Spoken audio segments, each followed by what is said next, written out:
Well,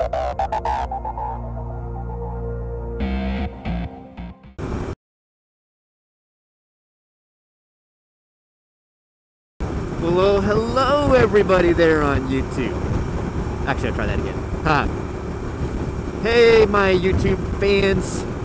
So today, hopefully my voice quality checks out okay. I'm wearing my balaclava, so that's an extra layer of insulation, I guess. And we'll see how this plays out. But I want to talk about riding your motorcycle in the wintertime. So it's exactly what I'm doing right now. January 15th or 16th. It's Thursday, I know that much. 2015. And here we are on the interstate going 80 miles an hour.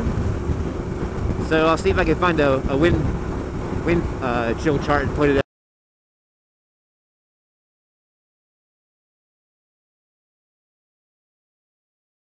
up here. So it's actually much colder than if I was just standing outside, you know, like just standing there. And so it's about 40 something degrees, I think, right now. I'm not too positive on that. The coldest I've ridden in is 26 degrees Fahrenheit. Guess I should include what unit of measurement I'm talking about. So Fahrenheit. I live in the United States. I'm actually in Georgia, so I'm in the southeastern part of the United States. So it doesn't get too crazy down here. If it snows, things kind of shut down and nobody goes anywhere, which is fine by me because my truck is two-wheel drive. So if there's a lot of snow or ice, I don't want to go anywhere anyway, because motorcycle and truck, that's about it. So I want to share some of my tips that I use to survive as a commuter during the wintertime. Tip number 1, dress in layers. Can't stress this enough. So, depending on where you live, you might already know this, especially if you're up north. But right now, I have on some dress pants, and underneath those dress pants, I'm wearing some thermals, long thermal underwear pants. So, believe it or not, right now, with just these two pieces of clothing on my legs, I'm alright. I'm only wearing one pair of socks, though. I tend to stick to just one pair. Probably could do better if I wore 2 pairs of socks, but my toes will warm up by the time I get to the office, and they don't get too cold. And I do wear boots that go up to my calf, and they're the Joe Rocket boots. I have a video that displays all my gear and what I wear during the different seasons. So if you want to see any more in detail stuff about what I wear, you can check that out. You'll notice that I have on these awesome gloves. These are the Alpine Star Winter Riding 1 gloves. They've come out with newer models since then. I've had these for about 4 or 5 years, something like that.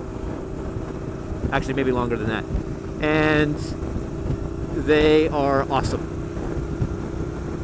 Right now, I consider this cheating. I have heated grips on the Honda NC700X. So it really makes winter riding feel like I'm cheating now, because it used to be when I was on my Vulcan or on the Rebel, there were no heated grips. And with that, these gloves will give me about 25 minutes before my hands would stiffen up to the point where, you know, operating your controls got a little bit more difficult. Clutch, turn signals, brakes, and you don't want to push yourself too much with that, because if you can't operate your motorcycle, then that's the unsafe level. And I'd come home and I would just put my hands in the sink under the faucet, running cold water for a while until I got some feeling back. So that's the extreme side. But now I have heated grips, and these heated grips are awesome. There's 3 levels to them, so I can run super hot, and then like medium, and then a little lower. But they go through my gloves and they keep the underside of my hands warm, so they don't get as cold. Nowhere near what I used to go through before. So definitely want some gloves, and if you want to, you know, make that investment of getting heated grips, you know, there's a lot of aftermarket solutions you can do that. Definitely recommend it. It makes a huge difference. So if you're going to commute during the winter time, you know, you can do that. Probably to go a step further, if you're going to commute during the winter, they do make motorcycle clothing that has wires through it that you attach to your battery, and you can have your heated motorcycle suit, and that'll also keep you warm. I'm not to that point. I'm actually okay with layers and having the heated grips now, so it's pretty awesome. You definitely want to have a big jacket. So this is my Joe Rocket jacket that I have, the Ballistic series. It does have a liner, but I got it on eBay. It didn't have the liner, so I have no liner. Sometimes though, I will wear a black vest underneath it, one of them cushy down ones that will act as my liner on the inside, but I'm not doing that. That's for like really cold temperatures. I am wearing an undershirt and a long sleeve dress shirt. I do have a long sleeve thermal shirt that I can put on underneath this, and I did that yesterday because I was wearing a polo shirt to work, so I still wanted something to keep my arms covered. And under my helmet, to protect my neck, is a balaclava. And if you're not sure what that means, that is, in layman's terms, the bank robber mask. So, I put that on at work before I put my helmet on, so everyone gets to see me put my helmet on. There's like 20 people in my class right now. And you kind of get the weird looks the first time they see it, like, what is he about to do that he's putting that on? And, friends have gotten used to it. There's a cop down there. And so,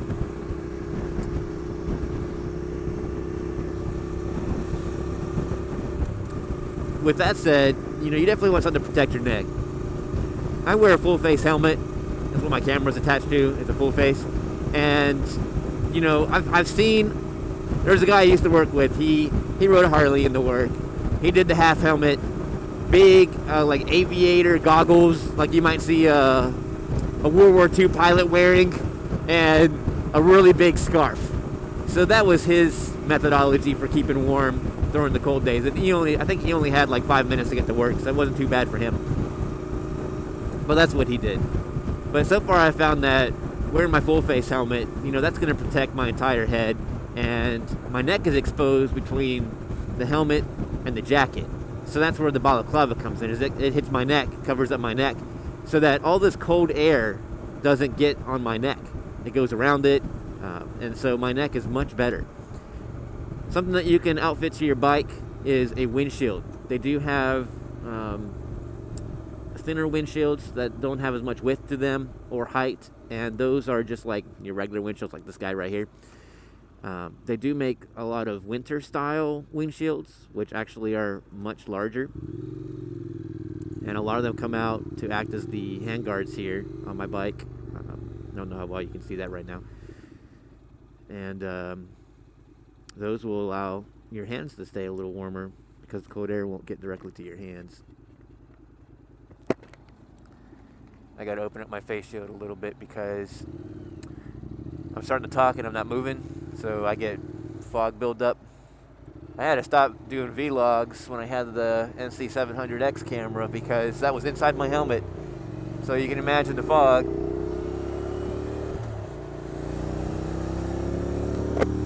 It might get a little loud because I probably will have to crack my shield. I'm going to do that now, just like an inch. So that's something else that you can do, is you'll probably get used to running with your shield on their helmet a little bit like cracked, so you get more airflow. And so yeah, definitely get a balaclava. You just want to make sure that you don't want to have any skin showing. You don't want to be running around in shorts and flip-flops. That's just absolutely retarded. So cover yourself up, wear layers, and you'll be just fine. And this is mostly for commuting, because most people, you got within a 30-minute commute, hopefully. If you got something longer than that, you're going to want to wear more layers. You might want to get additional equipment, heated grips, bigger windshield, electrical clothing for heat for yourself. So those are all things to consider if you have a much longer ride. One thing I do want to make a note of is that if you ride through residential areas or even businesses like this that are all out here, for some reason, people love to have those automatic water sprinklers, and those are never aimed right. Never. So what happens is overnight, they turn the sprinklers on, or it might even be in the evening time, and then because they're not aimed right, all that water shoots out on the road. Well, then it freezes.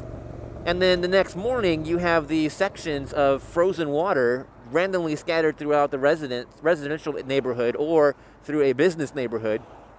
And, you know, sometimes you don't really notice it until you're like right up there, you know, only a couple feet away.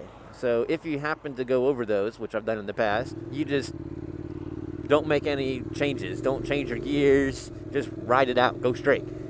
And hopefully not any turn, but just keep an eye out for stuff like that.